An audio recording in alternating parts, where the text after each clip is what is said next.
હું જે છોકરીને પ્રેમ કરતો હતો ને એ છોકરી અત્યારે મારી લાઈફમાં નથી. હું કામે જતો ને ત્યારે બપોરે મારે ઘરે જવાનું હોય જમવા.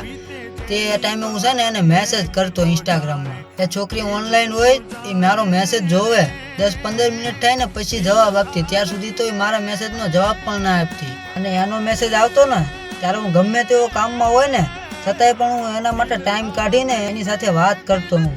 અને એ છોકરી પાસે તો મારી સાથે વાત કરવાનો ટાઈમ જ નથી.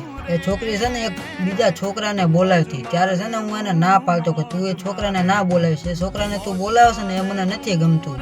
ત્યારે એ છોકરીએ મને એવું કીધું કે મને રામાપીરના સમ અને તારા સમ. હવે આજ પછી ત્યાં ના પાડે એટલે એ છોકરાને હું નહીં બોલાવું.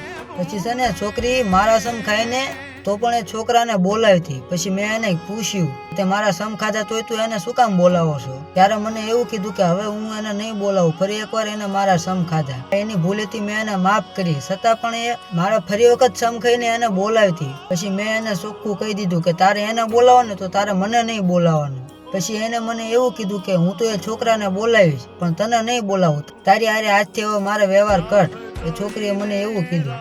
તારી હારે મારે હવે આજથી કંઈ લેવા દેવા નહીં. એનો ફોટો છે મારી જોડે, એનો જે છેલ્લો મેસેજ આવ્યો હતો ને એનો સ્ક્રીનશોટ પડ્યો છે. મેં સ્ક્રીનશોટ પાડીને મૂક્યો છે. અહીંયા મૂકું છું, તમે જોઈ લેજો અને પછી કહેજો પ્રેમ કરાય કે ન કરાય. કોમેન્ટમાં જરૂર તમે જણાવજો.